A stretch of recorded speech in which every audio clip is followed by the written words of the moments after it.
இந்த பிரதேசத்திலே இருந்து சைவம் வளர்த்தவர். அவரை பாருங்கள், பெயர் கண்ணன் பிள்ளை. சிலருக்கு பெயர் பொருத்தமாக அமைந்துவிடும், சிலருக்கு பொருத்தமாக இருக்காது. ஆனால் இந்த தன்மன் பிள்ளை, தன்மன் என்றால் தருமன், பஞ்சபாண்டவர்களே மூத்தவர், பொறுமையின் அடையாளம், அடக்கத்தின் அடையாளம். அடுத்தது அவருடைய பெயரை பாருங்கள், பிள்ளை. பிள்ளை என்பது உங்களுக்கு தமிழகத்திலே வாழ்ந்திருந்தால் தெரியும், மிகவும் கௌரவமான ஒரு குலப்பெயர் அது.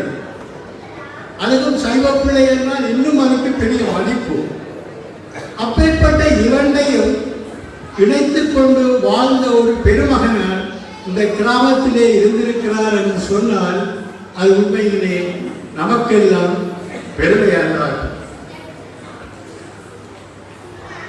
நான் இதுவரையிலே 25 நூல்களை நானாக்களில் வெளியிட்டிருக்கிறேன். 9க்கு மேற்பட்ட நூல்களை தொகுத்தும் பதிப்பித்தும் இருக்கிறேன். அவ்வாறு தொகுத்தும் பதிப்பித்த நூல்களிலே மிக முக்கியமானவை அமரர் நல்லையாவினுடைய வாழும் மனிதம், பேராசிரியர் செல்வராஜாவுடைய கல்வி செல்வம், எங்களது தமிழ் சங்கத்திலே நாம் வெளியிட்ட சங்கம் போன்ற நூல்களை நான் தொகுத்திருந்தேன். இங்கே இந்த பெரியார் சார்பான ஒரு நூலை தொகுத்து கொடுக்கின்ற ஒரு வாய்ப்பு எனக்கு அண்ணன் கனகசபை அவர்கள் மூலம் கிடைத்தது. உண்மையிலேயே நான் இதுவரையில் செய்த பணிகளிலே மிகவும் மகத்தான பணியாக இதை நான் கருதுகிறேன். இந்த மண்ணுக்கு என்னால் செய்யக்கூடிய ஒரு பாக்கியமாகவே நான் இதை இன்றும் ஏற்றுக்கொண்டிருக்கிறேன். நான் இதுவரை சுமார் 3 மாதங்களாக எந்த ஒரு பொது நிகழ்விலும் கலந்து கொள்ளவில்லை. உடல்நிலையிலே சில மாற்றங்கள் ஏற்பட்ட தன்மையிலே மருத்துவருடைய ஆலோசனையின்படி நான் எந்த ஒரு பொது நிகழ்வுக்கும் செல்லவில்லை. இருந்தாலும் இந்த நிகழ்விலே கலந்து கொள்ள வேண்டும் என்கின்ற அந்த ஆதங்கம், அந்த உந்துதல், அந்த உயிர்ப்பு என்னிடம் வந்த தன்மையிலே நான் இன்று உங்கள் முன்னால் இந்த வேளையிலே நிற்கின்ற வாய்ப்பை பெறுகிறேன். அடுத்து நீங்கள் பார்த்தால் தன்மன் பிள்ளை ஐயா அவர்கள், நான் அவரை பற்றி பேசுவதாக இருந்தால் நிறையவே பேசிக் கொண்டிருக்கிறார். ஆனால் இன்னும் அவரை பற்றி உரை நிகழ்த்த பலர் இங்கே இருக்கிறார்கள். இந்த நூலை பாருங்கள், ஆன்மீக ஆளுமை. இங்கே நமது தம்பி பாக்கியராஜா அண்ணனுடைய புதல்வர் இந்த புத்தகத்தை அழகாக அச்சிட்டு தந்திருக்கிறார். மிகவும் சிறப்பான ஒரு பணியை அவர் செய்திருக்கிறார் என்று நான் நினைக்கிறேன். அது உண்மையிலே இந்த கிராமத்துக்கு அவர் செய்திருக்கின்ற ஒரு தொண்டாகவும் நான் பார்க்கிறேன். இந்த ஆன்மீக ஆளுமையிலே நீங்கள் படிக்கின்ற போது உணர்வீர்கள், பல ஆக்கங்கள், மிகவும் சிறப்பான பதிவுகள் இங்கே இருக்கின்றன. இந்த பெரியவரை நாம் பழகிய தன்மையிலே இன்று அவருடைய நனவுடையில் தோய்கின்றோம். இன்னும் பலர் அவரோடு பழகாதவர்கள், அறியாதவர்களுக்கு இந்த நூல் மிகவும் ஒரு அருமையான, அவரை அறிந்து கொள்ளவும், அவர் வழியிலே எவ்வாறு நாம் பயணிக்க முடியும் என்பதை தெரிந்து கொள்ளவும் ஒரு வாய்ப்பாக இது அமையும் என்பது எனது திடமான நம்பிக்கை. இந்த நூலிலே பல ஆக்கங்கள் இடம்பெற்றிருக்கின்றன. அந்த பதிவுகள் அத்தனையும் படிக்கின்ற போது உண்மையிலேயே இந்த பெரியவரை பற்றி நாம் நிறையவே அறிந்து கொள்கின்ற வாய்ப்பு நமக்கு ஏற்படுகிறது. இங்கே தம்பி பாஸ்கரன் அவர்கள் அவருடைய வரலாற்று ரீதியான, அவருடைய வாழ்வியல் ரீதியான ஒரு கட்டுரையை அழகாக பதிவு செய்திருக்கிறார். அதே போல இங்கு வந்திருக்கக்கூடிய நமது முதன்மை அதிதி, எனது பெருமதிப்புக்குரிய சண்முகம் அவர்கள், இங்கே அவர் வெளியிலிருந்து எவ்வாறு இந்த ஆளுமையை பார்த்திருக்கிறார் என்பதை படிக்கின்ற போது எனக்கு உண்மையிலே மிகவும் பெருமிதமாக இருந்தது. அவ்வளவு அழகாக இந்த கட்டுரை அவர் பதிவு செய்திருக்கிறார். இந்த கிராமத்தை பொறுத்த வரையிலே பெரிய பெரிய ஆளுமைகள் இருக்கிறார்கள். இப்போது கூட இந்த கிழக்கிழங்கையை கட்டி ஆளக்கூடிய வல்லமை கொண்ட பல கல்வியாளர்கள், அறிவு சார்ந்த பெரியோர்கள் எல்லாம் இந்த கிராமத்திலே இருக்கிறார்கள். அத்தகைய கிராமத்திலே ஒரு முன்னோடியாக வாழ்ந்து அவர்களுக்கு ஒரு வழியமைத்து கொடுத்தவராகத்தான் நான் தங்கன் பிள்ளை ஐயாவை இன்று பார்க்கிறேன். தங்கன் பிள்ளை ஐயா அவர்கள் ஒரு சமூகத்தை உருவாக்கி கொடுத்தவர். தனி மனிதனாக இருந்து ஒரு சமூகத்தை கட்டி காத்தவர். உங்களுக்கு தெரியும், தனி மரம் தோப்பாகாது என்று நம்ம ஒரு பழமொழியை சொல்வார்கள். ஆனால் தனி மரம் தோப்புமாகும், தோப்பையும் ஆக்கும் என்ற ஒரு உன்னத பொன்மொழியை எங்களுக்கு முன்னாலே இவர் காட்டியிருக்கிறார். அவர் தோப்பாகவும் வாழ்ந்தார், தோப்புகளையும் ஆக்கினார். அத்தகைய பெருமைமிக்க ஒரு மனிதரை நாம் இங்கு நினைவு கூர்ந்து கொண்டிருக்கிறோம்.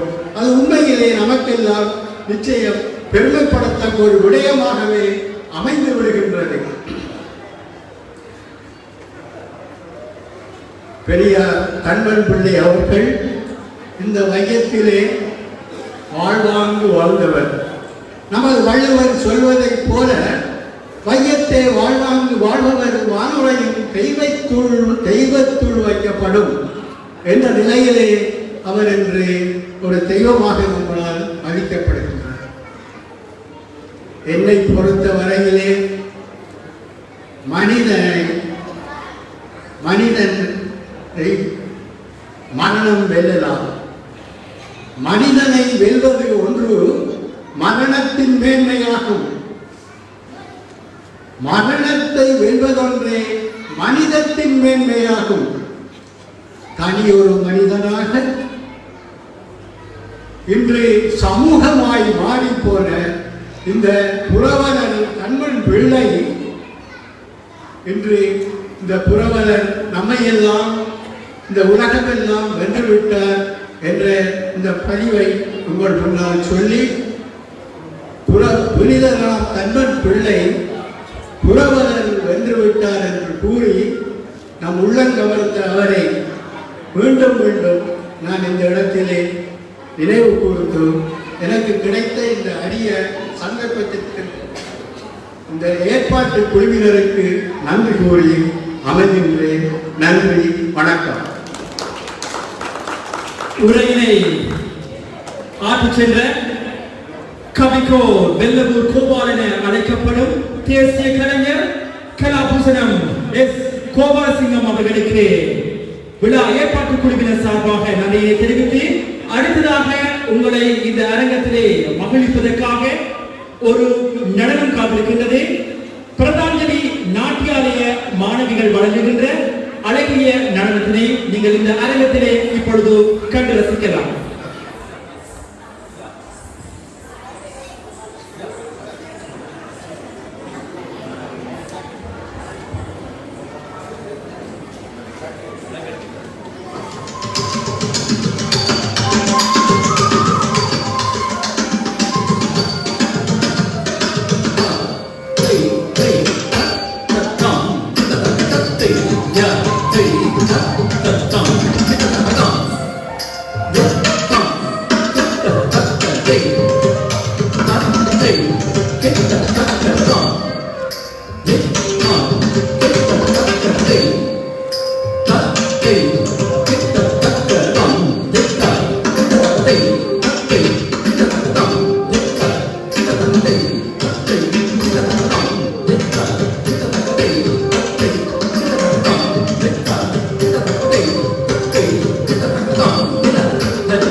மிக சிறப்பான முறையிலே அந்த நடனத்தினை வழங்கி சென்றிருந்த பரதாஞ்சலி நாட்டியாலய மாணவிகளுக்கு நன்றியினை தெரிவித்துக் கொண்டோம். அவர்களை நெறிப்படுத்திய அந்த நடன ஆசிரியருக்கும் நன்றியினை தெரிவித்துக் கொண்டோம். அடுத்ததாக அடுத்த உரையினை உங்களுக்காக வழங்குவதற்காக ஓய்வு பெற்ற சிரேஷ்ட ஆசிரியர் திரு தானா குணநாயகம் அவர்களை அன்போடு நாங்கள் மேடை கடத்திருக்கின்றோம்.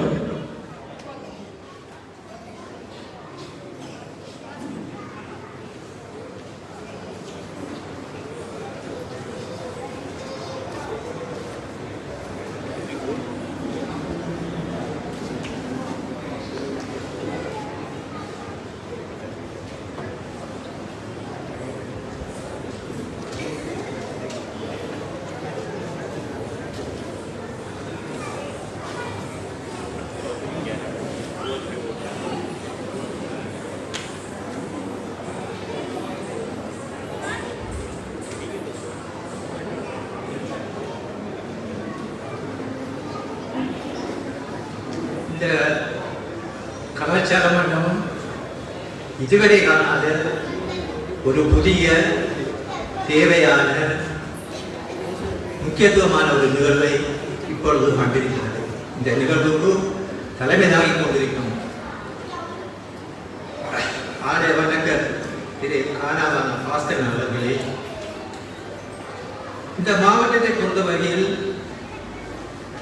நான் என்றும் மதிக்கின்ற நிர்வாகத்துறையில் புகழ்பெற்ற திரு சண்முகம் சட்டத்தனி ஓய்வு பெற்ற அரசாங்க அதிபர் அவர்களே, அதே வகையில் எழுத்துலகில் புகழ்பெற்ற பதிப்பாசிரியர் வெள்ளமர் பூவா அவர்களே, அடுத்து ஏ நகுத்து ஆலய வணக்குமார் அவர்களே, ஆகியோரை சொல்லிவிட்டு சென்ற ஆலய குருவார் அவர்களே, இந்த பணிமன்றத்தின் உறுப்பினர்களே, சபையோர்களே, எனது பணிவான வணக்கம். தயவு செய்து எனக்கு சபை அடக்கல் இயலாத விடயம். நான் கூறுவதை அந்த புத்தகத்தை பார்ப்பதை நிறுத்திக் கொண்டு தயவுசெய்து என் பேச்சை கேட்குமாறு பணிவாக கேட்டுக்கொள்கிறேன். இந்த விடயத்துக்குள் செல்வதற்கு முன் எனக்கும் அந்த மனிதருக்கும் அந்த மாமனிதருக்கும் உள்ள தொடர்பு இரு விடயங்களில் முதலில் கூறி அந்த விடயம் இருந்தால் இன்று வரையில் இல்லை என்றும் என் மனதிலே படிந்திருக்கிறது என்று கூறி அந்த விடயத்தை நான் உங்களுக்கு முதலில் கூற விரும்புகிறேன். 1978 ஆண்டு சூறாவளி அடித்த அந்த காலம் நான் ஆலயத்துக்கு செல்கின்றேன். அங்கே ஆலயத்துக்கு அருகில் வீழ்த்தப்பட்ட சூறாவளியால் வீழ்த்தப்பட்ட ஒரு மதுரை மரம் எரிந்து சாம்பலாகி கொண்டிருக்கிறது. அந்த சாம்பலை அள்ளுவதற்கு ஏதுவாக ஒரு மனிதர் கரையிலிருந்து குவித்துக் கொண்டிருக்கிறார். அவர்தான் இந்த மாமன். நான் அப்போது உணர்ந்தேன், இந்த நாயன்மார்களுடைய சரியை தொண்டினை நான் கேள்விப்பட்டிருக்கிறேன். இந்த மனிதரின் கிரியையை அவ்வாறே நான் நோக்குகின்றேன். அடுத்ததாக 1980 ஆண்டு எமது ஆலயத்தின் கட்டட தேவைக்காக பாதிக்கப்பட்ட சில பலகைகளை எனது தேவைக்கு கொள்வதற்காக நான் ஆலயத்துக்கு செல்கின்றேன். ஆலய முன்களில் இந்த மனிதரும் இன்னும் சிலர் இருக்கிறார்கள். நான் அங்கு வருவதை முன்னமே அறிந்து இவர் அறிந்திருப்பதை அறிந்திருக்கிறார், அதாவது அவரை பார்த்து கொண்டிருக்கிறார். நானும் அந்த இடம் செல்கிறேன். கோயில் சேவகர் ஒருவர் பிரசாத கட்டுடன் என் முன்னிலையில் வருகிறார். எனக்கு ஒரு வியப்பாக இருந்தது. நான் அதை பெறுவதற்கு சிறிது நேரம் தயங்கியதை நொடிப்பொழுதில் உணர்ந்து கொண்ட இந்த மனிதர் என்னை நோக்கி முதலில் அதை பாருங்கள் என்றார். இது கட்டளையா என்ன என்று நான் யோசித்தேன். அப்பதான் யோசித்தேன், இதுதான் அந்த ஒரு தரம் சொன்னால் 100 தரம் சொன்னதுக்கு சமன் என்ற மாதிரி இல்லை. அதன் பின்னால் வந்த கர்ணத்தை அவரிடம் சொன்னேன். எல்லாருக்கும் கேட்க முடியாது சொன்னேன். அவர் சட்டென்று எழுந்தார், என்னை நோக்கி வந்தார். நான் பின்வாங்கினேன். என்னிடம் மற்றவர்களுக்கு கேட்காத ஒரு தூரம் சென்ற பின் என்னை நோக்கி சொன்னார், உன் வாழ்நாள் முழுவதும் கோயிலில் இருந்து ஒரு பொருளை எடுத்துக்கொண்டு பாவித்தவன் என்ற பெயரோடு வாழப்போகிறாயா?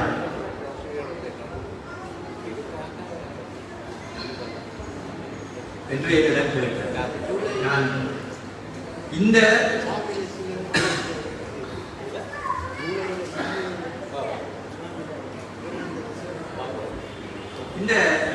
இது ஒரு நற்சிந்தனையா, நல்வழிப்படுத்தலா, அந்த காட்சியும் அந்த கருத்தில் தான் இன்றும் என் மனதில் படித்துள்ள அவர் பற்றிய கருத்தியலாகும்.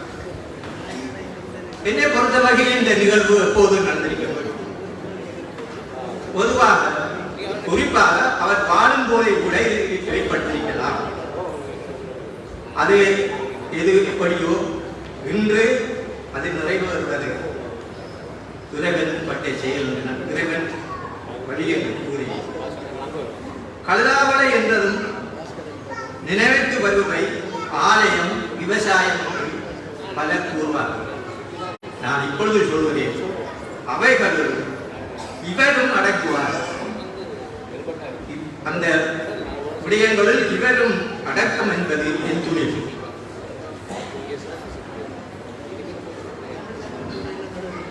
என் துணிவுக்கு துணை ஔவையாரின் பாடல். நாடா ஒன்றோ, ஆடா ஒன்றோ, அவளா ஒன்றோ, விஷயா ஒன்றோ, எவ்வளி நல்லவர் ஆனவர், அவ்வளி நல்லை வாழிய நிலைமை. ஒரு இடத்தில் அதன் அமைப்பை பொறுத்து காடு என்று சொல்வதும், நாடு என்று சொல்வதும், காணிலம் என்று சொல்வதும், மேடு என்று சொல்வதும் பொருத்தமற்றது. அந்த இடத்தில் வாழும் மக்களின் தலைவர்கள் பண்புகளை பொறுத்து அது உயர்ந்ததா தாழ்ந்ததா என இக்கிராமம் உயர்ந்ததை ஆகுவதற்கு இவரே ஒரு சான்றார். பொதுவாக எல்லாருக்குமே நமது ஊர், எனது ஊர் என்று சொல்வது மூலம் ஒருவித பெருமிதம் உருவாவது இயல்புதான். அதன் வழி அக்கிராமம் பற்றிய தேடலும் எழுத்தும் எல்லா இடங்களிலுமே இப்பொழுது ஏற்பட்டுக் கொண்டிருக்கிறது. அந்த வகையில் இந்த நூலும் காலம் கடந்தாலும் மாத்திரமான தன்மையினை கொண்டிருக்கிறது. தனி மனித சரிதை கூறுவது கூடாது. கிராமத்தின் ஒரு காலகட்ட சரித்திரம் வெளிப்படுத்தப்படுகிறது. இந்த இடத்தில் இக்கிராமம் பற்றி இதற்கு முன் எழுதப்பட்ட இரு நூல்களை இவ்விடத்தில் கூற வேண்டியதாக தேவைகருதி கூறுகின்றேன். ஒன்று, திருவருள் நூல் வெளியீட்டு குழுவினர் ஆவணா கலாபூஷணமான ஆவண ஆதிசக்தன் அவர்களை ஆசிரியராக கொண்டு வெளிவந்த கடனாத பரிசு. அடுத்தது, கல்லாவளை மெதடிஸ்ட் மிஷன் 150வது ஆண்டு நிறைவு விழாவை கொண்டு திரு சே டானியல் அவர்களை ஆசிரியராக கொண்டு வெளிவந்த நூல்.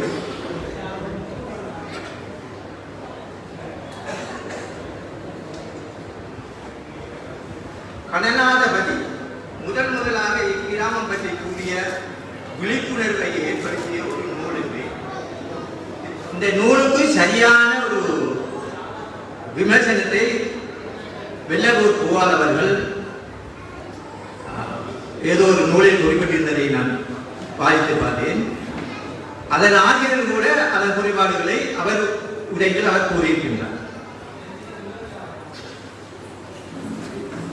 அதன் ஆசிரியரே அது முழுமை பெறாத ஒன்றென்றும் அது முழுமை செய்யப்படக்கூடிய ஆதாரங்கள் தன் கைவசம் உண்டு என்றும் கூறுகின்றார். அவரது ஆதங்கத்தை ஆலயம் கண்டுகொள்ளாத துப்பாக்கியம் ஆதங்கத்தை ஆலயம் கண்டு அதில் அவர் கடனாதபதி எதனை செய்யும் என்று எதிர்பார்த்தாரோ அதுதான் இன்றைய இந்த ஆன்மீக ஆளுமை. தன்னுடைய புத்தகம் இனி வருங்காலத்தில் பல விடயங்களை சொல்லக்கூடியதாக அமையவல் என்று அவர் எதிர்பார்த்தால் அது ஒன்றுதான் இது.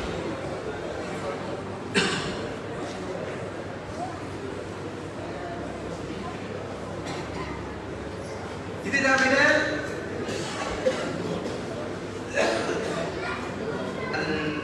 இந்த இரண்டு நூல்களிலேயும் அதாவது கணநாதபதியிலும் சரி அல்லது அந்த நிறைவு மலரிலும் சரி ஆளுமை என்ற வார்த்தை எந்த இடத்திலுமே ஒரு தலைங்கமாகவோ வேறொருவரை குறிப்பிடமாகவோ அமையவில்லை.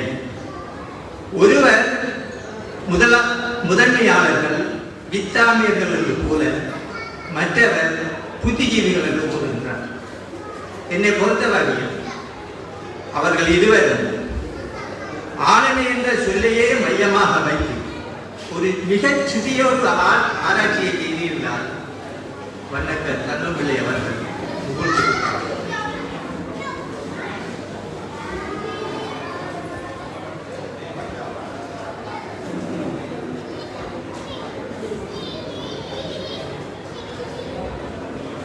இனி ஆன்மீக ஆளுமையில் சிறிது கவனத்தை செலுத்தினார்.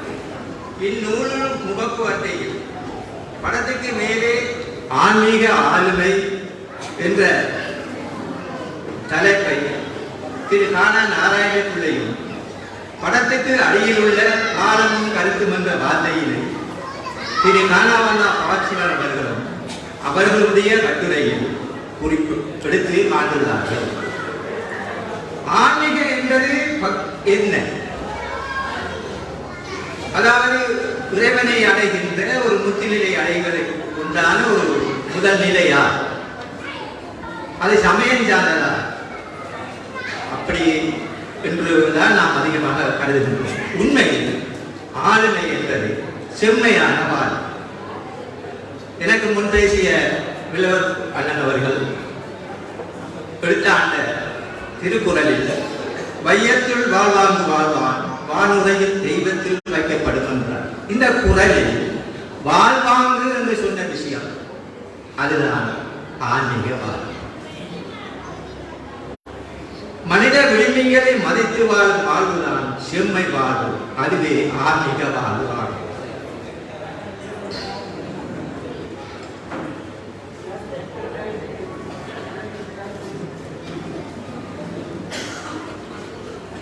ஆன்மை பற்றி எல்லோரும் ஏற்றுக்கொள்ளும் இந்த ஒரு வரைவிலக்கணம் தனியாக வார்த்தைகளுக்கு சொல்ல முடிகிறது. சிலர் அது வெடிச்சோக்கத்தை கொண்டுள்ளதும், இன்னும் சிலர் அது புத்தி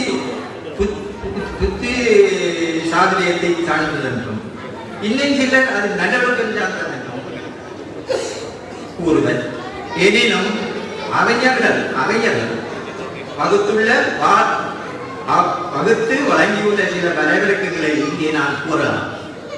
உடலுடைய நடத்தைகளின் முழுமையான அமைப்பை ஆளும் ஒருவன் பிறரில் கொண்ட செல்வாக்கு அவன் ஆளுமையை பொறுத்தது. சூழலுடன் பொருத்தப்பாடு வருவதை தீர்மானிக்கும் ஒருவனுடைய உள்ளார்ந்த அமைப்பை ஆளுமையாகும். இவை எல்லாவற்றிலும் ஆளுமை என்பதில் ஒருவனுடைய ஒன்றித்த நடத்தை வலியுறுத்தப்படுகின்றது.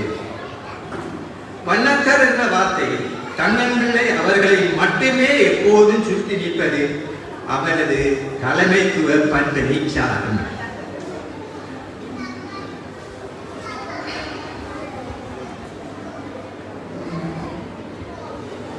தலைமைத்துவம் என்னும் போது அரசியல் ரீதியாகவே நோக்கப்படுவது வளவனை ஆகிவிட்டது. தலைமைத்துவம் படை தகம். தலைமைத்துவத்தை தக்க வைத்துக் கொள்ள முடியாமல் நிகழும் நிகழ்வுகளை நான் இப்பொழுது ஒரு காலடியில் கண்டு கொண்டிருக்கின்றோம். இவர் தலைமைத்துவத்தை தேடி சென்ற ஒருவர் அல்ல, அது இவரை நாடி வந்த ஒன்றாகும். இதுதான் முக்கியமான விஷயம். அதாவது தலைமைத்துவத்தின் சிறப்பு இது என்று சொன்னால், அதனை வகிப்பவர் உரிய நேரத்தில் அதிலிருந்து விலக வேண்டும் என்று நான் நினைக்கின்ற போது விலகுவதால் சிறந்தது. அதை எப்படி நான் சொல்வேன் என்றால், அவர் ஏன் இன்னும் போகவில்லை என்று மற்றவர் கேட்பதற்கு பதிலாக அவர் ஏன் போகிறார் என்று மற்றவர் கேட்கும் முன் நாம் போய்விட வேண்டும்.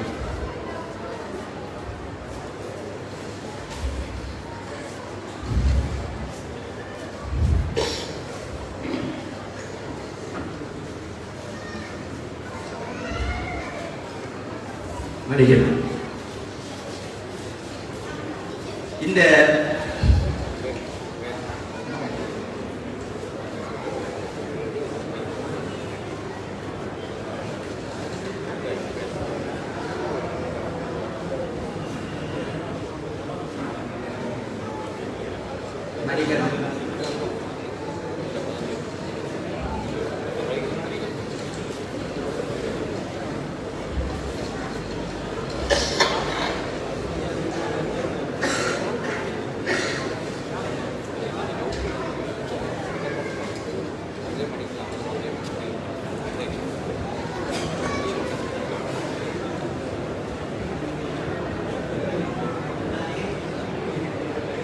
நான் ஏற்கனவே கூறியவாறு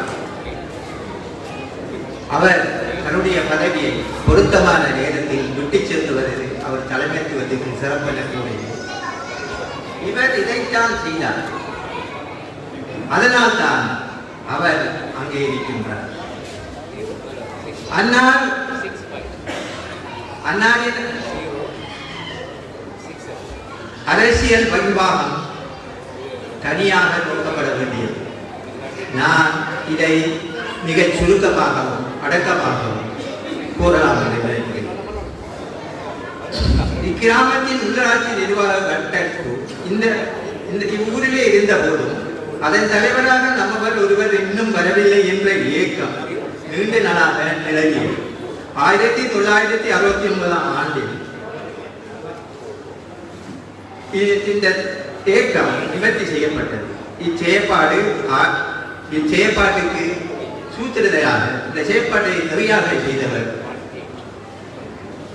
இந்த மாமனிதர் ஆகும்.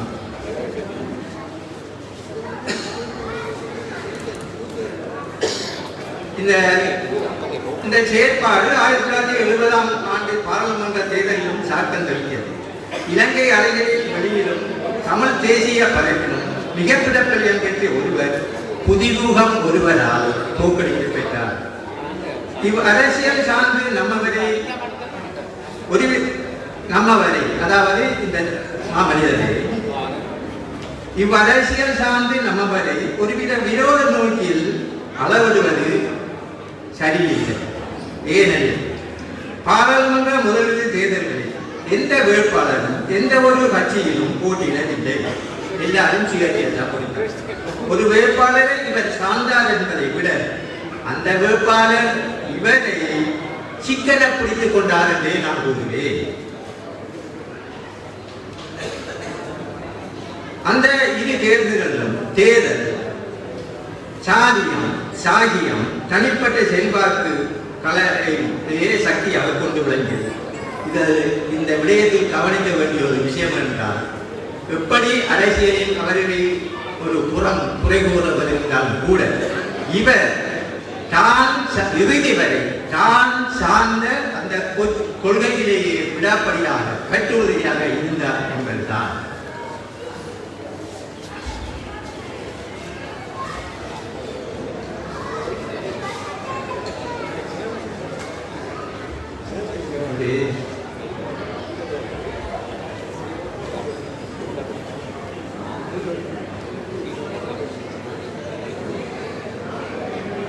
இறுதியாக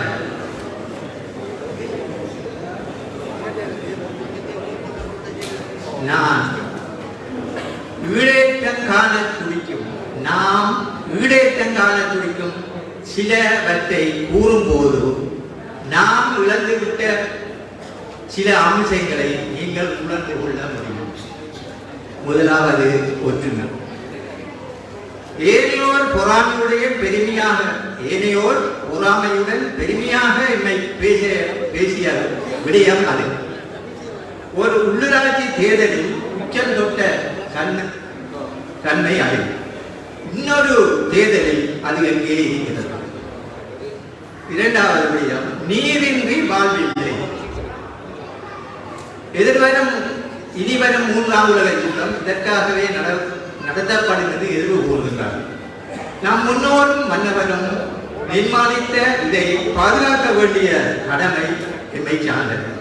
எமது கிராமத்தின் குளங்களின் பெயர்கள் பட்டியலாக வகுக்கப்பட்டன. ஆனால் அவற்றின் எல்லைகளில் உங்களால் காட்ட முடியும். இந்த நிலை தொடர்மையாக இருந்தால் எதிர்காலத்தில் நாம் நிலையிட்ட மாற்றோம்.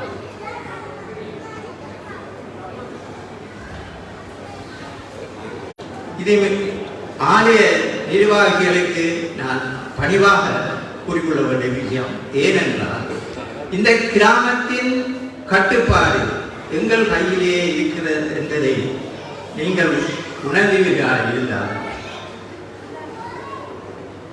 இது நாம் சமீப காலமாக பார்க்கிறோம். பல ஆலயம் நம்முடைய ஆலயம் தொன்மையானது, பரந்துபட்ட பக்தர்களை நாளாந்தம் கவர்ந்தெடுக்கிறது என்றெல்லாம் கூறுவோம். வெளியிடங்களில் உள்ள பல கோயில்களுக்கு தனியார்களாக கும்பாபிஷேக மலர்கள் மூலம் பல விடயங்களை குறிப்பிட்டு வெளியிட்டிருக்கிறார்கள். ஆனால் இந்த கோயிலை பொறுத்தவரை இன்னுமே இது நிறைவேறவில்லை. எதிர்காலத்தில் இது நிவர்த்தி செய்யப்பட வேண்டும். அவ்வாறு நிவர்த்தி செய்யப்படும் போது இவ்வாறான பல மனிதர்கள் அவற்றிலே அடங்க முடியும்.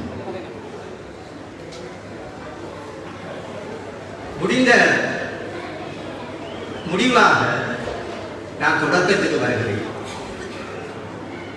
எனக்கு முன் பேசிய நூல் வெளியீட்டுரையாளர், நூல் பதிப்பாசிரியர்களும் இந்த நூலை பற்றி அதிகமாக விளக்கிவிட்டார்.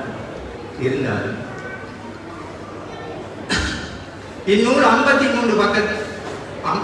இந்த நூலின் 53ஆம் பக்கத்து படத்தை பாருங்கள். இந்த நூலின் 53ஆவது பக்கத்து படத்தை பாருங்கள். அதன் தோற்றத்துக்கு நாம சூட்டுங்கள். அவர் நமது முன்னாள் ஆலய குரு கூறிய அலங்காவலா இல்லை, நாயன்மாரா இல்ல அது முனிவரா என்பதை நீங்க புரிந்து கொள்ளுங்கள். நாம் மன்னாருக்கு அர்ப்பணிக்கும் கைமாறு என்ன? ஒரு மணிமண்டபத்தை நிறுவுங்கள். அந்த மணிமண்டபத்தில் இந்த உருவத்தை வையுங்கள். நம் மனதில் அவரை பற்றி படிந்திருக்கும் அந்த படிமங்கள் நம் எதிர்கால சந்தனையும் சிந்தனையும் என்று கூறி நான் இந்த வெள்ளவர் கூறுவாளர்களுக்கும் தெரியும். இந்த நூலுக்கான கட்டுரையை கணேசவன் என்ன கேட்டும்போது நான் உண்மையிலே அதற்கு அருகதையற்ற முறையில் அதை மறந்தார். அவர் இந்த புத்தகத்தை வெளியிடும் போதாவது நீ பேச வேண்டும் என்று கேட்டுக்கொண்டார். அவருக்காக நான் இந்த பேச்சை இந்த ஆட்சியுள்ளேன். இதில் ஏதாவது தவறுகள் இருந்தால், அதாவது நான் பேசும்போது என்னுடைய வயது காரணமாக சில தடங்கள் ஏற்பட்டிருந்தால் மன்னித்து கொள்ளுமாறு கேட்டு விடைபெறுகிறேன். நன்றி, வணக்கம். உரையினை ஆற்றுகின்ற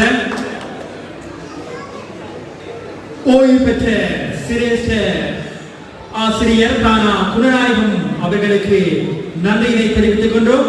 அடுத்ததாக மிக முக்கியமான ஒரு விடயம் இடம்பெறவிருக்கின்றது. இந்த ஆன்மீக ஆளுமை எனப்படுகின்ற இந்த நூலினை வெளியிடுவதில் தங்களது முழுமையான பங்களிப்பினை வழங்கிய இருவருக்கான கௌரவம் இப்பொழுது இடம்பெறவிருக்கின்றது. அந்த வகையில் முதல் கௌரவம் இப்பொழுது வழங்கி வைக்க காத்திருக்கின்றது. முதல் கௌரவத்தினை வழங்கி வைப்பதற்காக சி கண்ணப்பிள்ளை வண்ணக்கர் அவர்களுடைய மூத்த முதல்வர் திரு கனகசபை அவர்களை அன்போடு நாங்கள் மேடைக்கு அழைக்கின்றோம். முதல் கௌரவத்தினை வழங்கி வைப்பதற்காக அந்த முதல் கௌரவத்தினை பெற இருப்பவர் இந்த ஆன்மீக ஆளுமை எனப்படும் நூலினை மிக சிறப்பாக வடிவமைத்து எங்களுக்காக வழங்கிய நூலுடைய பதிப்பாசிரியர் கவிக்கோ வெள்ளவூர் கோபாலன எல்லோராலும் அழைக்கப்படும் தேசிய கலைஞர் கலாபூசணம் எஸ் கோபாலசிங்கம் ஐயா அவர்களை அன்போடு நாங்கள் அழைக்கின்றோம்.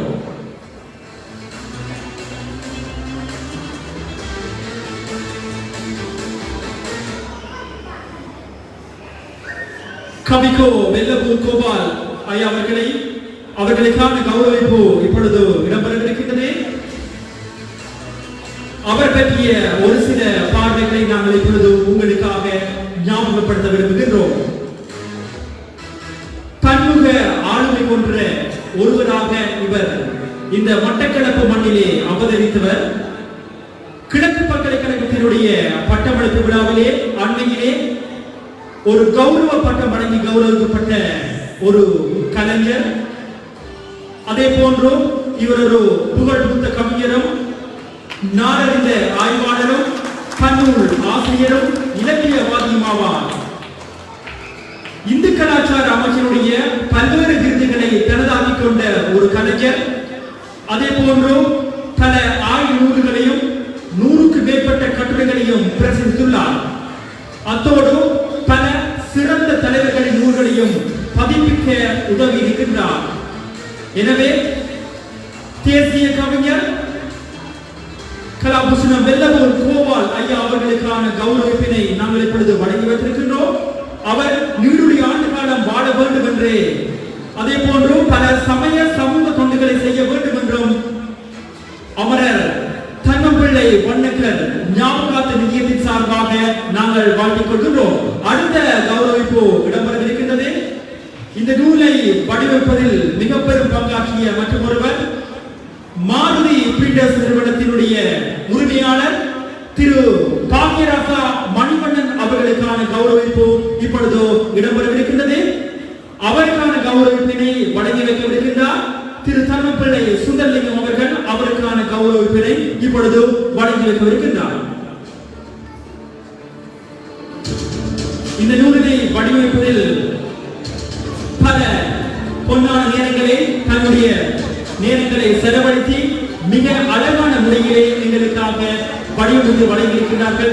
மாருதி பிரிண்டர்ஸ் நிறுவனத்தினர் அவர்களுக்கான கௌரவிப்பு இப்பொழுது வழங்கி வைக்கப்படுகிறது. குறிப்பாக மாருதி நிறுவனத்தினை பொறுத்தவரை அவர் சொந்த முயற்சியை நடத்தி வருகின்ற மட்டக்களப்பு மண்ணினுடைய மிகவும் பெருமைமிக்க ஒரு அச்சயமாக இதுவரை திகழ்ந்து கொண்டிருக்கின்றது. மட்டக்களப்பின் தென் பிரதேசத்தில் உள்ள அச்சயங்களில் ஒரு முன்னிலையான முதன்மையான ஒரு அச்சய நிறுவனமாக இந்த மாருதி அச்சய நிறுவனம் திகழ்ந்து கொண்டிருக்கின்றது.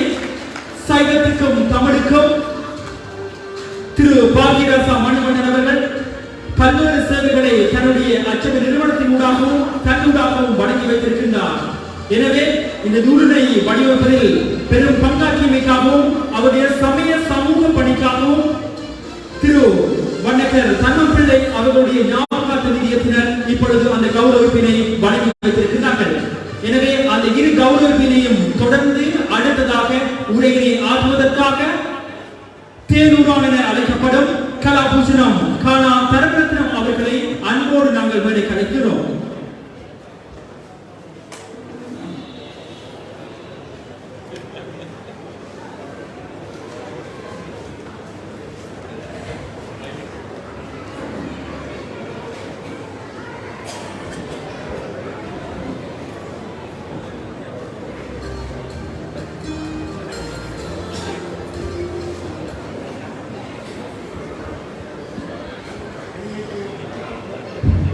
வெளியேற்ற பூர்வத்திற்கு எனது முதற்கண் நன்றி உரித்தாகட்டும். இங்கு வந்திருக்கின்ற அனைவருக்கும் இக்கிராமத்தினுடைய தலைமைத்துவம் சார் குழுவத்தினருக்கும் பார்வையாளராக இங்கு வந்திருக்கின்ற அன்புக்குரிய அனைவருக்கும் எனது முதற்கண் நன்றி உரித்தாகட்டும். சங்க காலத்திலே வாழும்போதோ மாற்றப்பட்டிருக்கின்றனர். ஆனால் இடைக்காலம் கடைக்காலம் அது மறைக்கப்பட்டிருக்கின்றது. வேதனைக்குரியது. இருந்தாலும் கூட 3 நிமிடங்களில் உங்களிடமிருந்து விடைபெறலாம் என்று நினைக்கின்றேன். இந்த கிராமத்தினுடைய ஒரு பெருந்தகையாக மதிக்கப்படுகின்ற அன்புக்குரிய தன்னம்பிள்ளை ஐயாவர்களோடு பழகிய ஒரு நாளை மட்டும் கூடி விடைபெறலாம் என்று நினைக்கின்றேன். எனது அன்புக்குரிய நண்பர் பேராசிரியர் மௌனகுரு அவர்கள், பாலசுந்தரம் அவர்கள் ஒரு நூலை வெளியிடுவதற்காக என்னோடு நெருக்கம் அடைந்தார்கள். பல்கலைக்கழக மட்டத்தில் நாடக அறிஞர் பாடம் நோக்கின்ற மாணவர்களுக்கு பாடவீதமாக ஒரு பாடநூலை எழுத வேண்டும் என்று ஆசைப்பட்டார் அவர்கள். சடங்கில் இழந்த நாடகம், சடங்கில் இழந்துதான் நாடகம் தோற்றம் பெற்றது என்று ஆணித்தனமாக நிறைவேற்றுவதற்கு அன்புக்குரிய இந்த கிராமத்தினுடைய மேன்மையாளராக நான் மதிக்கின்ற தன்னம்பிள்ளை ஐயா அவர்களுடைய வீட்டுக்கு பேராசிரியர் மௌனகுரு அவர்களையும் பாலசுந்தரன் அவர்களையும் அங்கு அழைத்து சென்ற நீண்ட நாட்களை நினைத்து பார்க்கின்றேன். அவரிடமிருந்த எங்களுடைய பிரதேசத்தினுடைய கலை சொத்தாக மதிக்கப்படுகின்ற கொம்புகோடு விளையாட்டு பற்றிய தகவல்கள், சடங்கு சார் வழிபாட்டோடு தொடர்புடைய கலை சார்ந்த அம்சங்கள் நிறைய நாங்கள் பெற்றோம். அவர் சொல்லுவார், தம்பி தேனூரான் இங்கு செல்லுங்கள், தம்பி சேனூரான் அங்கு போங்கள். ஆகவே ஆகாட்டிய வழியை ஊடாக இன்று பல்கலைக்கழக சம்பளத்திற்கு நிறைவான ஒரு புத்தகமாக சடங்கிலிருந்து நாடகம் என்கின்ற நூலை எனது அன்புக்குரிய நண்பர்கள் நான் கூறுவேன். அவர் விரிவுரையாளராக இருந்த காலம் யாழ்ப்பாண பல்கலைக்கழகத்தில் அவரோட நெருங்கியவராக இருந்தவர் காலையில் சேர்ந்த பாலசுந்தரம் அவர்கள். அவர்களுடைய அந்த பேராசியை நிறைவு செய்வதற்கு ஒரு புத்தகங்களாக இருந்தவர். இந்த கிராமத்திலே கலை சார்ந்த ஒருவராக நான் மதிக்கின்றேன். கலை நுணுக்கங்களை எல்லாம் அறிந்த ஒருவராக மேண்டக்கூடிய தன்னம்பிள்ளை ஐயாக்களை மதிக்கின்றேன். அவருடைய அன்புக்குரிய சுபாவமாக காட்சி தரக்கூடியவர். அவரிடம் கண்டு நான் மேலான ஒன்று பணிவு. கீழ்ப்படிவு. ஆகவே கீழ்ப்படிவாகிய பண்பை தன்னுடைய லட்சியமாக கொண்டு வாழ்ந்தவர் உயர்வானவர் அமரர் கண்ணம்பிள்ளை ஐயா அவர்கள். அதைவிட மேலான ஒரு உயர்ந்த பண்பை ஆயுதமாக கொண்டு வாழ்ந்தவர் மகரனையும் மன்னிக்கின்ற உயர்ந்த பண்பு.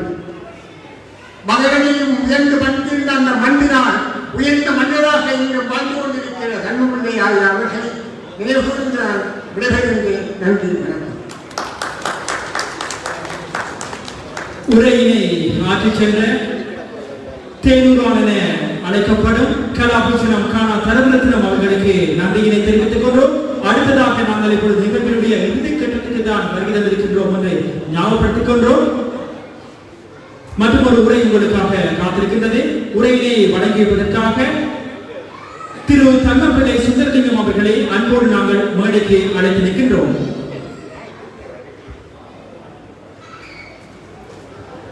இந்த நிகழ்வின் தலைவர் திரு பாக்கிரன் ஐயா அவர்களே, எமது பிரதம அதிதி திரு சீனா சண்முகம் ஐயா அவர்களே, ஏனைய அதிதிகளே, சகோதர சகோதரிகளே, உங்கள் அனைவருக்கும் அன்பு வணக்கம். இன்றைய இந்த நிகழ்வு நீண்ட காலமாகவே திட்டமிடப்பட்டிருந்த போதிலும் சந்தர்ப்பவசமாக பிற்போடப்பட்டு இப்பொழுது நடந்திருக்கிறது. இனிமேலும் இவ்வாறான பல நிகழ்வுகளை நடாத்துவதற்கு எங்களுடைய நினைவு பணிமன்றம் ஆயத்தமாக இருக்கிறது. அதை நாங்கள் செய்வதற்கான துணிவு இப்பொழுது சற்று எங்களுக்கு ஏற்பட்டது. இதோடு சேர்ந்து உங்களுக்கு அப்பாவை பற்றி 2 வார்த்தைகள் சொல்ல நான் விரும்புகின்றேன். ஒன்று, அவருடைய வாழ்க்கை மிகவும் விசித்திரமானது. அவருடைய இளமை பருவம் மெதடிஸ்ட மிஷன் குரு மனையில் ஆரம்பித்தது.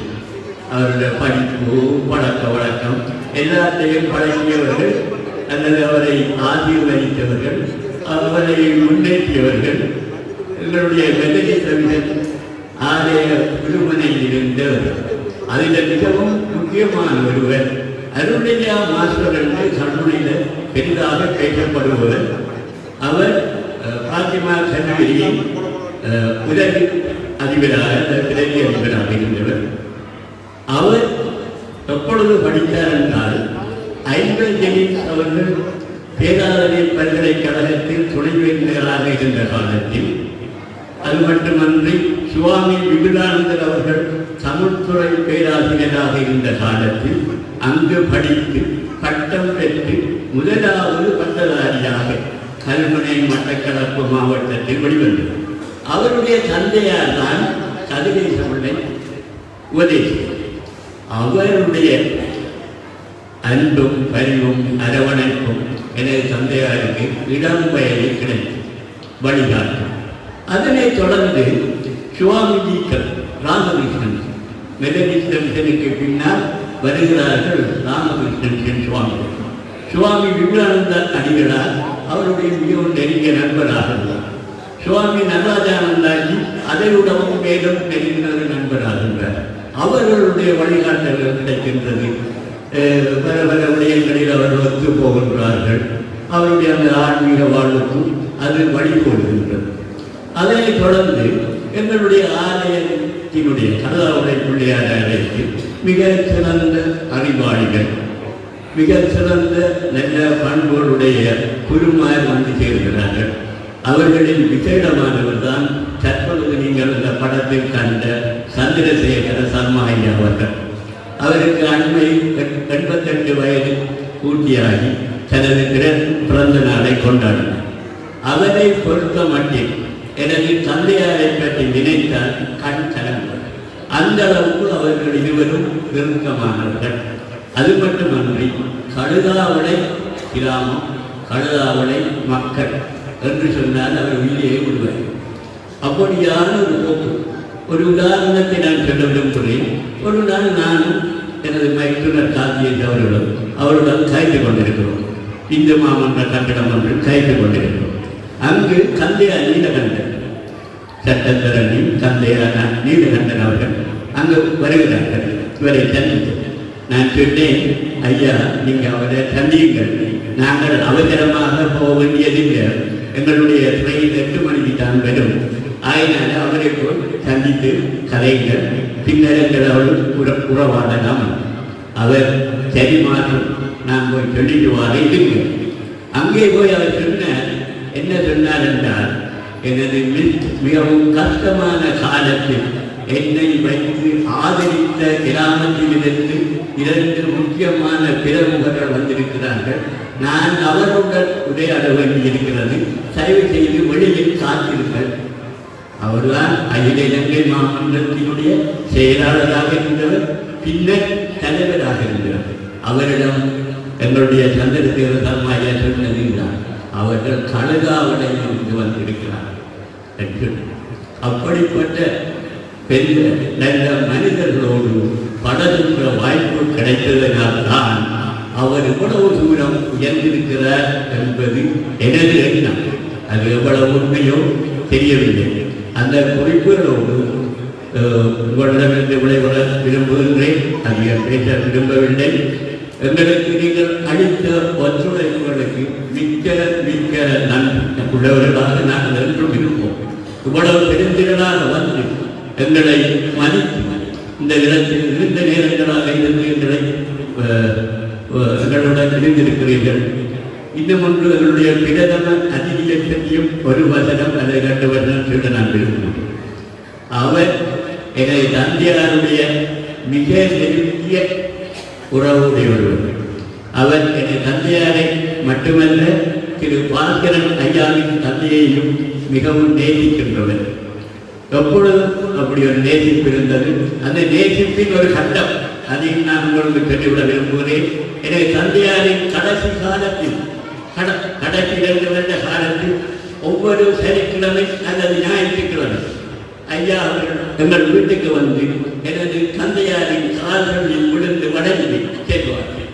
அந்த அளவு நெருக்கமான அப்படியான ஒருவரை நாங்கள் இன்று பிரதம அதிதியாக பெற்றிருக்கிறோம்.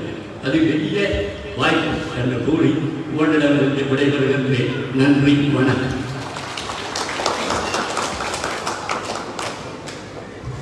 உரையினை ஆற்றிச் சென்ற திரு தர்மபிள்ளை சுந்தரலிங்கம் அவர்களுக்கு நன்றியினை தெரிவித்துக் கொண்டோம். நிகழ்வினுடைய இறுதி கட்டத்துக்கு நாங்கள் இப்பொழுது வருகிறோம். குறிப்பாக இன்றைய தினம் பிரதம அதிதியாக கடந்து இந்த ஆன்மீக ஆளுமை எனப்படும் நூல் வெளியீட்டு விழாவும் ஞாபகார்த்த நிகழ்விலும் பங்கு பெற்றி இந்த நிகழ்வினை சிறப்பித்துக் கொண்டிருக்கின்ற எங்களது பிரதம அதிதி அவர்களை உரையாற்றுவதற்கு அழைப்பதற்கு முன்பதாக அவருக்கான கௌரவத்தினை நாங்கள் இப்பொழுது தர்மபிள்ளை வண்ணக்கர் நினைவு பணிமன்றத்தின் சார்பாக வழங்கி வைக்கவிருக்கின்றோம். அந்த கௌரவத்தினை வழங்கி வைக்கவிருக்கின்றார். இந்த விழாவுக்கு தலைமை தாங்கி இந்த விழாவினை மிகச் சிறப்பாக நடத்துவதற்கு தலைமைத்துவம் வழங்கியிருக்கின்ற திரு அமரர் தங்கப்பிள்ளை அவர்களுடைய பேரன் முறையில் ஒருவராகிய, அதே போன்று கழுதாவளை பிள்ளையார் ஆகிய பரிபாலன சபைகளின் தலைவரும் கௌரவ பண்டிதருமாகிய கானா பாஸ்கரன் அவர்கள் இப்பொழுது எங்களது பிரதம அதிதிக்கான கௌரவிப்பினை வழங்கி வைக்கவிருக்கின்றார். எங்களது பிரதம அதிதி ஓய்வு நிலை அரசு அதிபரும் சட்டத்தரணியுமாகிய சி சண்முகம் அவர்களை நாங்கள் இந்த அரங்கத்துக்கு அன்போடு அழைத்திருக்கின்றோம். அவருக்கான பொன்னாடை போற்றி கௌரவிக்கின்ற அந்த நிகழ்வு இப்பொழுது இடம்பெறவிருக்கின்றது. அந்த நிகழ்வினை தொடர்ந்து பிரதம அதிதியுடைய உரை உங்களுக்காக இடம்பெறவிருக்கின்றது.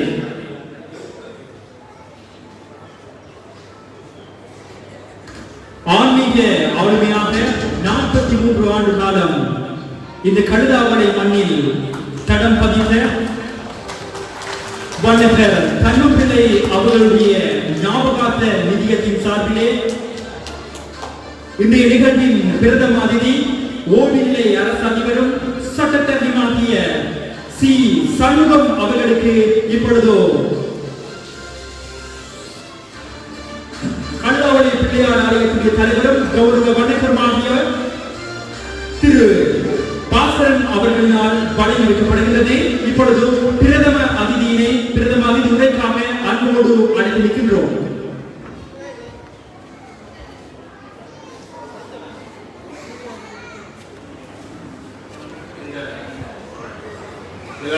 நிகழ்ச்சிக்கு தலைமையாகி கொண்டிருக்கின்ற என்னுடைய நண்பரும் முன்னாள் பழைய கல்வி படிப்பாளரும் சிவலிங்க பிள்ளையார் ஆலயத்தின் வண்ணக்கர்கள் தலைமை வண்ணக்கருமான திரு பாஸ்கரன் அவர்களே,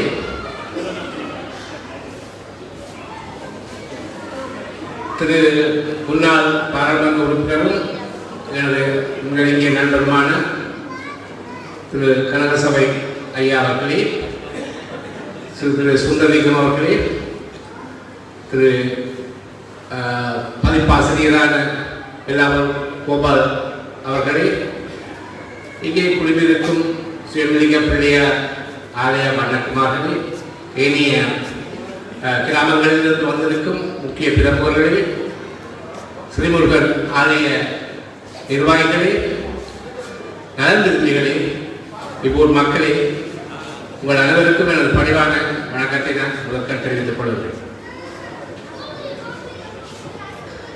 இந்த நிகழ்வுக்கு என்னை பிரதம விருந்தினராக அழைத்து இந்த கௌரவத்தை வழங்கியமைக்காக முதற்கண் இந்த நினைவுப்பாடி மன்றத்தினருக்கும் குறிப்பாக அமரர் கண்ணன்பிள்ளை வண்ணக்கர் ஐயா அவர்களுடைய குடும்பத்தினருக்கும் எனது நம்பியை நான் தெரிவித்துக் கொள்கிறேன். அத்தோடு பிரதம விருந்தினர் பற்றிய அறிமுகத்தை திரு பாஸ்கரன் அவர்கள் மிகச் சிறப்பாக செய்திருந்தார். இந்த கிராம மக்களுக்கு என்னை நன்றாக தெரியும். இந்த நிகழ்ச்சியில் கலந்து கொள்வதில் எனக்கு மிகுந்த மகிழ்ச்சி மாற்றமல்ல, ஒரு உணர்வு பூர்வமாக என்னுடைய மனதை தொடுகின்ற ஒரு நிகழ்வாக இது இருக்கின்றது. அதனால் சில சந்தர்ப்பங்களில் கண்கலங்க வேண்டிய சந்தர்ப்பங்கள் உண்டு. ஆகவே நான் பிரதம விருந்தினர் உரையை மிக நீண்ட நேரத்தில் நிகழ்த்தப் போவதில்லை. மிக குறுகிய நிகழ்வுரையாக அதை நிகழ்த்தி முடிக்கின்றேன். குறிப்பாக என்னுடைய உரை 3 முக்கிய விடயங்களை சார்ந்ததாக இருக்கும். ஒன்று, திரு தன்னன்பிள்ளை வண்ணக்கரையா அவர்களுடைய பொதுவான பண்புகள், அவரை நான் எவ்வாறு அறிந்தேன் என்பது பற்றிய ஒரு மேலோட்டமான கண்ணோட்டம். அடுத்ததாக இந்த கிராமம் சிவலிங்க பிள்ளையார் கோவில், எமது கிராமம் மற்றும் மட்டக்களப்பு கிராமங்கள் பற்றிய ஒரு பொதுவான கண்ணோட்டம், அதே போல மட்டக்களப்பு மாவட்டம் பற்றிய எனது பொதுவான கண்ணோட்டத்தை, அதன் சமூக அபிவிருத்தி பொருளாதார விடயங்கள் பற்றிய விடயங்களில் சில தொட்டு என்னுடைய கருத்துக்கள் அமைக்கும். நீண்ட நாட்களுக்கு பிறகு, அதாவது நான் அரசாங்க அதிபராக இருக்கின்ற நேரத்தில் அல்லது அதற்கு முன்னர் உதவி அரசாங்க அதிபராக மேலதிக அரசாங்க அதிபராக இருந்த காலத்தில் சில நிகழ்வுகளுக்கு சென்று பேசியிருக்கின்றேன். கிட்டத்தட்ட 10-12 வருஷங்களுக்கு பிறகு ஒரு நிகழ்வில் பிரதம அதிதியாக உங்கள் முன்னால் இருக்கின்ற பாக்கியம் இன்றுதான் எனக்கு கிடைத்தது. அது ஒரு மிகவும் உன்னதமான ஒரு நிகழ்வாக இருந்தது. நான் வெளிநாட்டில் தங்கியிருந்த போது, அதாவது ஆஸ்திரேலியாவில் நான் தங்கியிருந்த போது, திரு கனகசபை அவர்கள் என்னிடம் தொலைபேசி தொடர்பு, உங்களைத்தான் நாங்கள் பிரதம ரீதியாக அழைக்க இருக்கின்றோம், தயவு செய்து ஒரு குறிப்பிட்ட திகதியை தாருங்கள், நீங்கள் எப்போது வருகிறீர்கள் என்று என்னிடம் கேட்டிருந்தார். நான் குறிப்பிட்ட திகதியை குறிப்பிட்டேன். இந்த திகதிகளில் நான் இந்த பிரதேசத்தில் நிற்பேன், நாட்டில் வருவேன். அந்த நேரத்தில் நீங்கள் அந்த நிகழ்வை நடத்தலாம் என்று முன்னர் ஒரு முறை என்னிடம் திகதி எடுத்தார். இருந்தாலும் பின்னர் எனக்கு தொலைபேசி தகவல் வந்தது. அது உடனடியாக நிறைவேற முடியவில்லை. சில காரணங்களினால் நாங்கள் அதை ஒத்தி போட்டிருக்கின்றோம். அடுத்த முறை செய்யும் போது உங்களை அழைக்கின்றோம். அது மாதிரி இந்த நான் நினைக்கின்றேன், ஒரு மாதத்துக்கு முன்னர் நினைக்கின்றேன், மீண்டும் அந்த அழைப்பு கிடைத்தது. அந்த அழைப்பில் நான் இந்த மாதம் 15ஆம் தேதி வரைக்கும், அதாவது நேற்று முன்தினம் வரைக்கும் இந்த நாட்டில் நிற்பேன். மீண்டும் நான் ஆஸ்திரேலியா திரும்பி விடுவேன் என்று கூறினேன். அப்போது நாங்கள் 11ஆம் தேதி வரைக்கும் வைக்கிறோம் என்று கூறினார். சரி என்று நான் ஒத்துக்கொண்டேன். பின்னர் இங்கு வந்த பிறகு அந்த தேதிக்கு முன்னர் மீண்டும் ஒரு தொலைபேசி வந்தது. 11ஆம் தேதி நிகழ்ச்சியை நடத்துவது கொஞ்சம் கஷ்டமாக இருக்கின்றது, என்ன செய்கிறார்கள் என்னிடம் விசாரித்தேன். நான் கூறினேன், நான் கூட 15ஆம் தேதி திரும்புவதற்கு இருந்தேன். ஆயினும் ஏதோ நிகழ்ச்சி காரணமாக 2 வாரங்கள் என்னுடைய பயணத்தை ஒத்தி போட்டிருக்கின்றேன். ஆகவே உங்களுக்கு 2 வார காலம் மேலும் இருக்கின்றது. அந்த 2 வார காலத்துக்குள் நீங்கள் ஏற்பாடு செய்தால் நான் நிச்சயமாக கலந்து கொள்வேன் என்று கூறினேன். அதன்படி 11ஆம் தேதி நடக்க வேண்டியதாக இருந்த இந்த நிகழ்வு இன்று 12ஆம் தேதிக்கு நிகழ்ந்திருக்கிறது. எனக்கும் அந்த பாக்கியம் கிடைத்தது. அதற்காக நான் மிகுந்த நன்றியையும் வணக்கத்தையும் அவர்களுக்கு நாங்கள் தெரிவித்துக் கொள்ள வேண்டும். இது நான் நினைக்கின்றேன், கடலாவள பிள்ளையாரை நான் நேசித்தது மாத்திரமில்லை, திரு கண்ணம்பிள்ளை அவர்கள், அதாவது அவர் கண்ணம்பிள்ளை அவர்கள் மீது நான் வைத்திருக்கின்ற பாசத்தின் ஒரு வெளிப்பாடாக அவருக்கு நான் செய்ய வேண்டிய மரியாதையாக கிடைத்த வாய்ப்பாகத்தான் இதை நான் கருதுகிறேன். ஆகவே நான் இப்போது திரு கண்ணம்பிள்ளை அவர்களை பற்றி சில வார்த்தைகளை கூறப்போகிறேன்.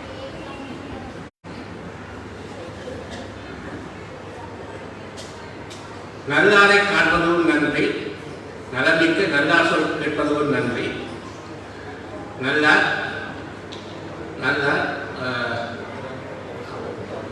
நல்லாரோடு இணங்கி இருப்பதும் நன்றி, அவர் நல்லார் குணங்கள் உழைப்பதும் நன்றி, அவரோடு இணங்கி இருப்பதும் நன்றி என்று வாக்குண்டா பாடல் ஒன்று படித்த ஞாபகம். நல்லாரை காண்பதும் நன்றி, நலமிக்க நல்லார் சொல் கேட்பதும் நன்றி, நல்லார் குணங்கள் உழைப்பதும் நன்றி, அவரோடு இணங்கி இருப்பதும் நன்றி என்றுதான் இந்த பாடல். ஆகவே அத்தகைய நல்ல ஒருவரை பற்றிய ஒரு நிகழ்வாக இது இருக்கின்றது. அந்த நல்ல மனிதர் இன்று மத்தியில் இல்லாவிட்டாலும் நீண்ட, அதாவது 3 தசாப்தங்களுக்கு முன்னர் அவர் இது மண்ணை விட்டு பிரிந்துவிட்டாலும் அவருடைய ஞாபகம் தொடர்ந்தும் இருக்கின்றது.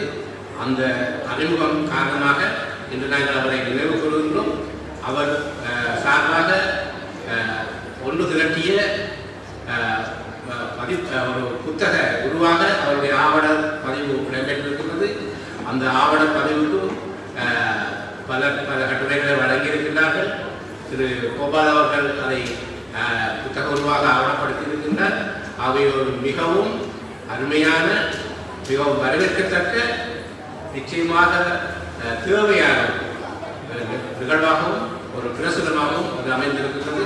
அவை அந்த வகையில் மிகுந்த சந்தோஷத்துடன் நான் இருக்கின்றேன். அந்த நிகழ்ச்சியில் கலந்து கொண்ட உங்கள் அனைவருக்கும், அதில் பங்களிப்பு செய்த உங்கள் அத்தனை பேருக்கும் அவர்கள் சார்பாக நானும் எனது நன்றியை தெரிவித்துக் கொள்கிறேன். திரு கண்ணம்பிள்ளை வண்ணக்கர் அவர்களை நான் படிக்கின்ற காலத்தில், 5ஆம் 6ஆம் வகுப்பு படிக்கின்ற காலத்திலிருந்து எனக்கு தெரியும். நாங்கள் உங்களுக்கு தெரியும், நாங்கள் குடும்பத்தாருடன் ஆண்டுதோறும் அது ஆண்டுக்கு 2 முறை இந்த பிள்ளையார் கோயிலுக்கு பொங்கலுக்கு வந்து குடும்பத்தார் அம்மா அப்பாவுடன் நாங்கள் வருவோம். முதலாக நாங்கள் ஒரு முறை நாங்கள் 6ஆம் வகுப்பு படிக்கின்ற நேரத்தில் அப்பாவுடன் வந்தபோது, கோவிலுக்கு பொங்கலுக்கு வந்தபோது அப்பா கூறினார், நாங்கள் போய் வண்ணக்கரை பார்த்துட்டு வருவோம். ஏனென்றால் வண்ணக்கருக்கும் எங்களுடைய தந்தையாருக்கும் இடையில அதுக்கு முதலே வேண்டிய உறவும் நெருங்கிய தொடர்பும் இருக்குது. அவர் அந்த கோயிலுக்கு வந்ததன் காரணமாக கோயில் வண்ணக்கர் இருப்பார், அவரை போய் நாங்கள் பார்த்துக்கிட்டு வருவோம்ட்டு என்னையும் வழக்கம் கொண்டு சென்றோம். அதான் நான் திரு கண்ணம்பிள்ளை அவர்களை முதல் கண்ட ஞாபகம் சிறு வயது. அப்போது அந்த கோயில் பிரகாரத்திலே அவர் உட்கார்ந்து கொண்டிருந்தார். எங்களுடைய அப்பா போய் கிட்ட போய் அவரை பற்றி சுகாமி விசாரித்தார். அப்போது வண்ணக்கர் அவர்கள் கேட்டார், இது யார் என்று சொல்லி. அவருக்கு தெரியும், மகனான்னு கேட்டார். ஓம் என்று உங்களுடைய தந்தையார் கூறினார். அப்போது பழமையாக நாங்கள் விசாரிப்பது போல தம்பி கேட்ட பெயர் என்று கேட்டார். நான் என்னுடைய பெயரை கூறினேன்.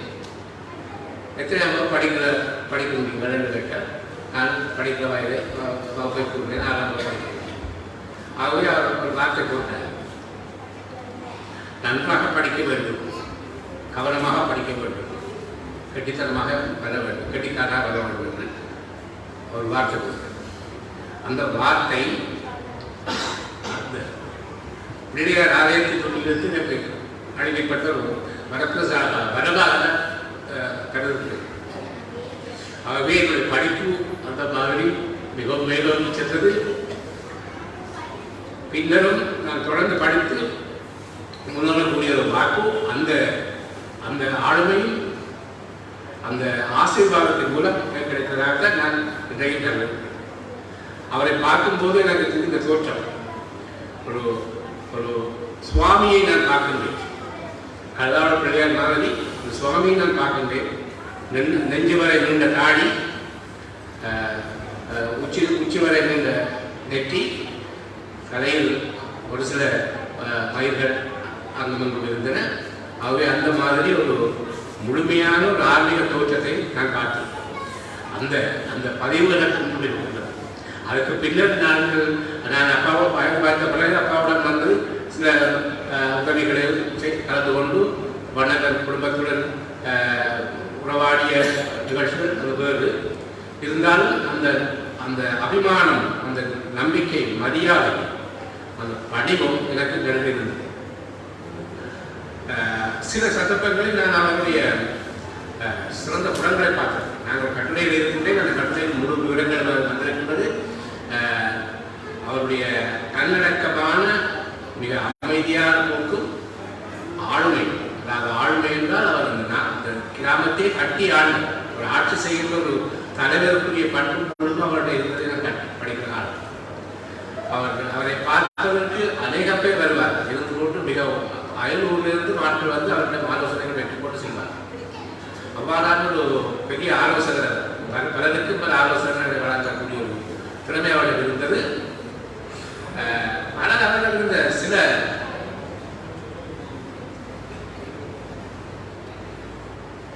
சில சில குணங்களை நான் விசேஷமான குணங்கள் கூறக்கூடியதாக நான் ஒரு சில குணத்தை பார்த்திருக்கின்றேன்.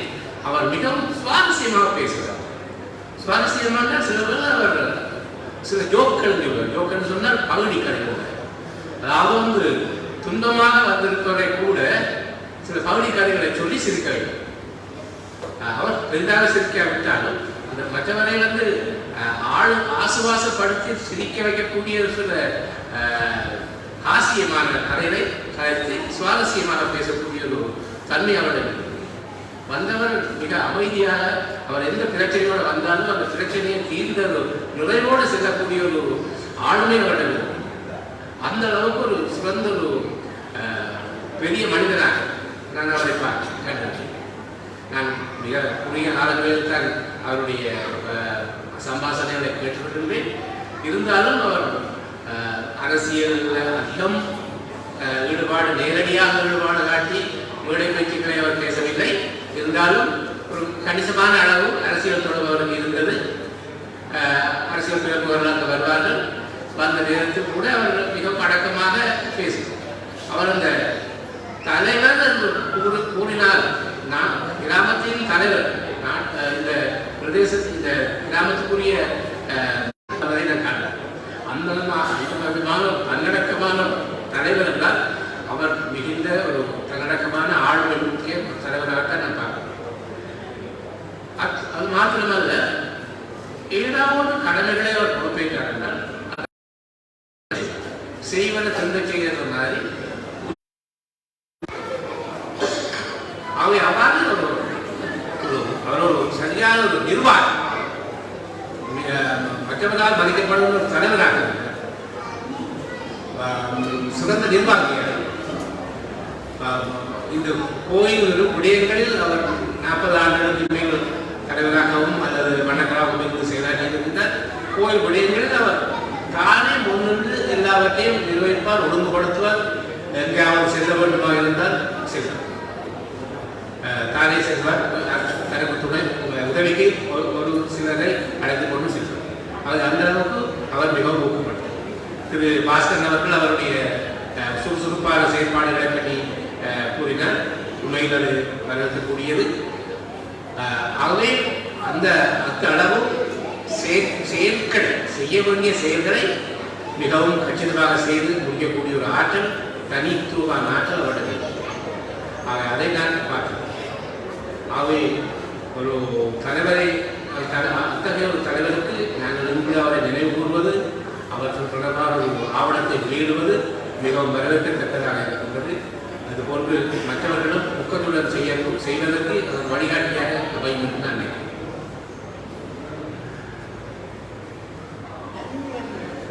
அடுத்ததாக கல்லாவளை கிராமத்தை பொறுத்தவரையில் எனக்கு தெரியும். கல்லாவளை கிராமம் ஒரு பெரிய கிராமம், மட்டக்களப்பு மாவட்டத்தில் ஒரு பெரிய கிராமம், கூடுதலான மக்கள் தொகையை கொண்ட கிராமம். என்னுடைய கோட்டை கல்லாட்டை எடுத்துக்கொண்டால் அது சிறிய கிராமம். கல்லால் கூறும்போது அது பெரிய கல்லாட்டை சேர்த்தது.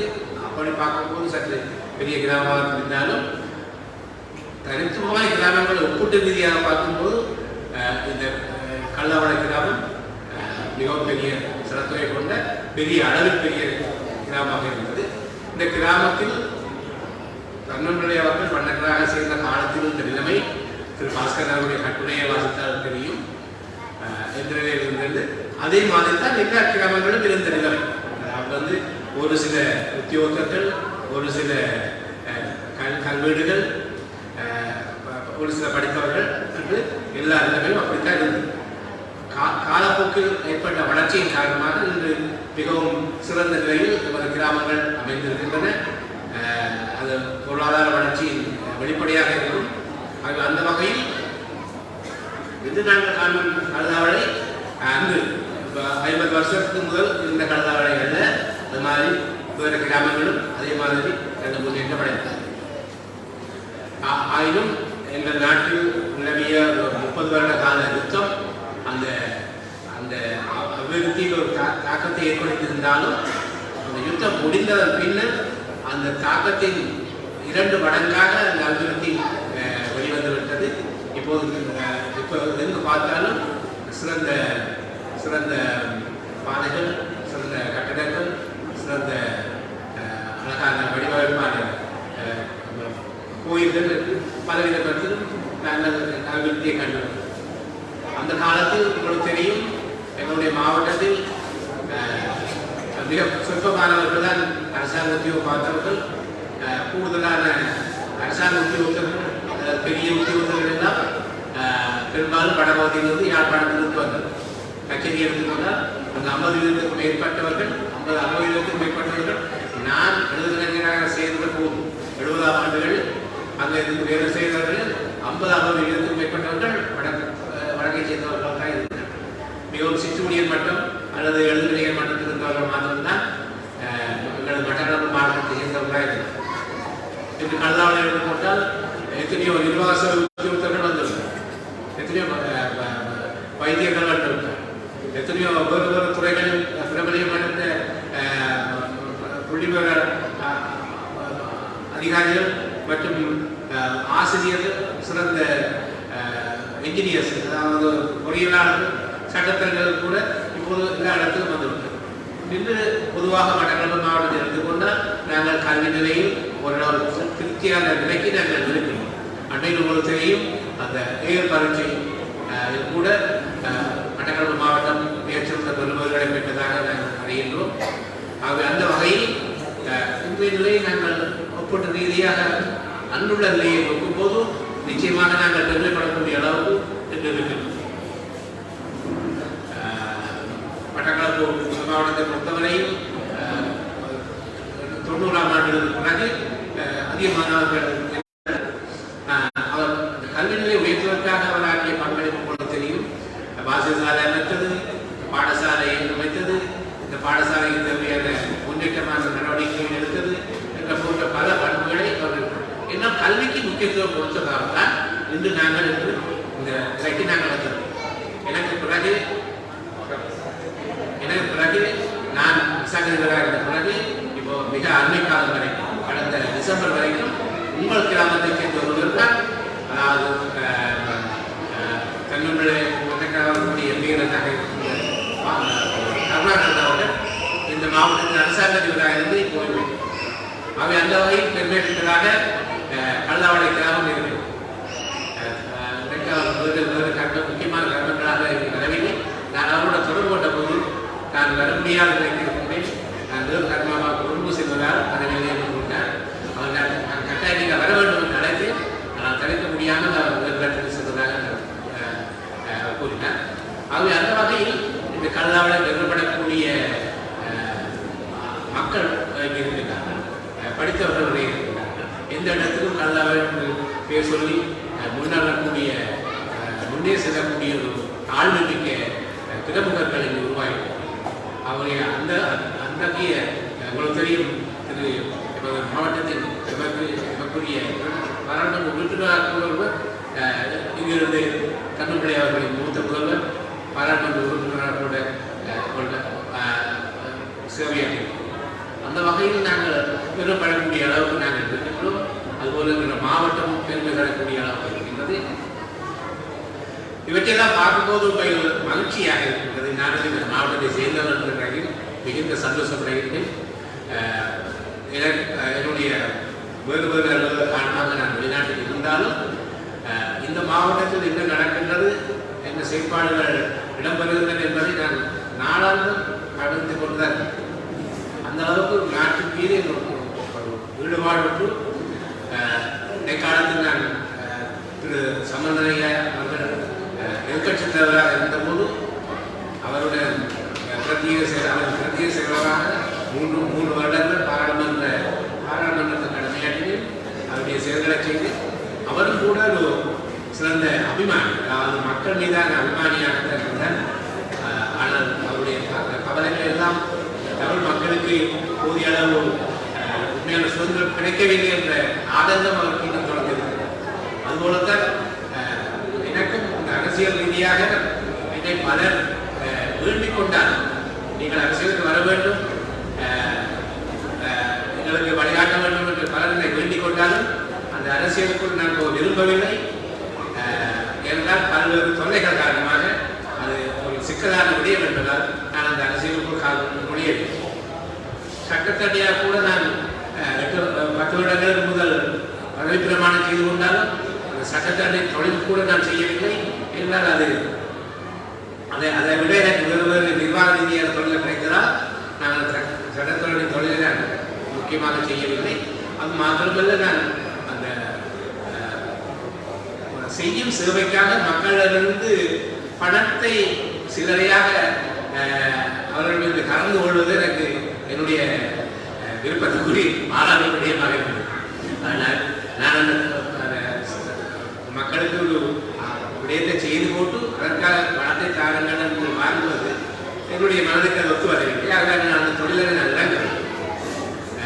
இருந்தாலும் கூட மற்றத்தை அந்த கௌரவத்தை நான் பெற்றிருக்கின்றேன். ஆயினும் மக்கள் மத்தியிலான செல்வாக்கும் வருமானமும் எனக்கு தொடர்பில் இருந்து வரும். இதை விட நான் அதிகம் முழுவதற்கு இல்லை. உண்மையில் ஒரு மகிழ்ச்சியான மனதுக்கு நிறைவான ஒரு நிகழ்வாக இது நடந்து முடிந்திருக்கின்றது. உள்ளத்தை தொடர்ந்து ஒரு நிகழ்வாக இருக்கின்றது.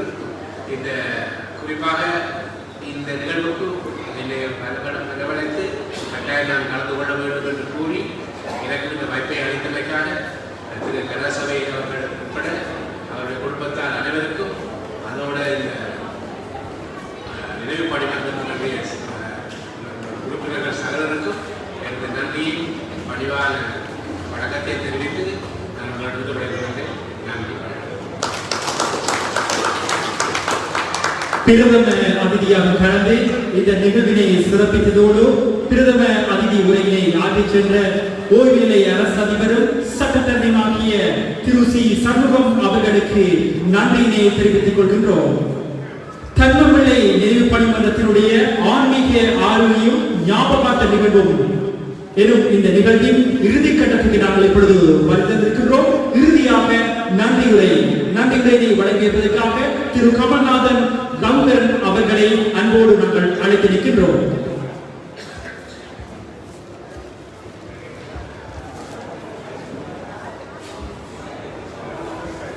சி தன்னம்பிள்ளை வண்ணத்தர் அவர்களின் ஞாபகார்த்த நிகழ்வும் ஆன்மீக ஆளுமை நூல் வெளியீட்டு நிகழ்வுக்கு வருகை தந்துள்ள அனைவரையும்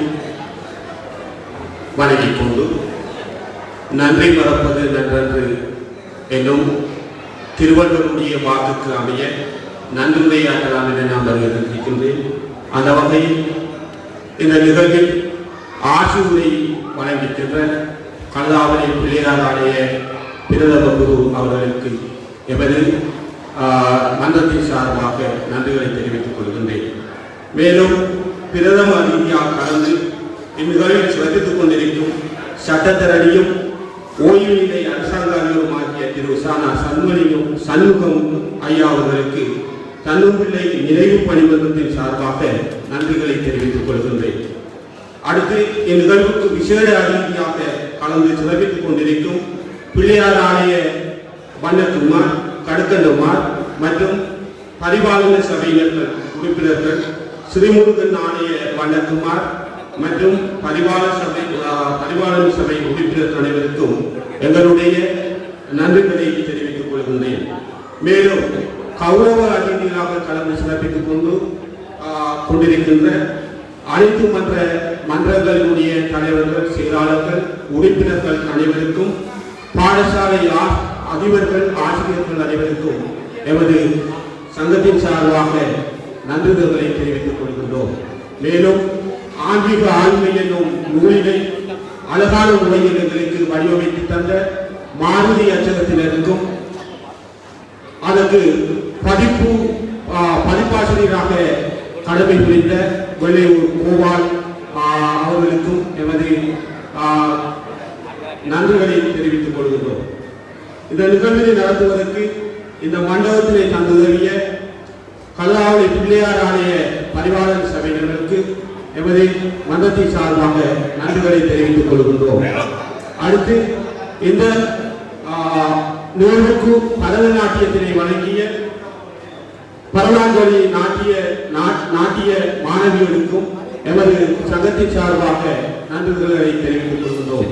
மேலும் ஒளி அமைப்பினை செய்து தந்த மாருதி நிறுவனத்தினருக்கும் எமது சங்கத்தின் சார்பாக நன்றிகளை தெரிவித்துக் கொண்டு இந்த நிகழ்வு இனிதே நிறைவேறுவதற்கு சகல வழிகளிலும் ஒத்துழைப்பு வழங்கிய அனைத்து உறவினர்களுக்கும் உறுப்பினர்களுக்கும் எமது சங்கத்தின் சார்பாக நன்றிகளை தெரிவித்து இந்த நன்றிகளை முடித்துக் கொண்டு இனிதை நிகழ்வினை நிறைவு செய்து கொள்கின்றோம். நன்றி, வணக்கம். நிகழ்வை இனிதாக நிறைவு செய்து கொள்கின்றோம். தன்னம்பிள்ளை ஞாபகார்த்த நிகழ்ச்சியின் சார்பாக இந்த நிகழ்வுக்கு வருகின்ற உங்கள் அனைவருக்கும் நன்றி கூறி இந்த நாள் போல் இனிவரும் நாட்களும் சந்தோஷமாக அமைய வேண்டும் என்று கூறி விடைபெற்றுக் கொள்கிறோம்.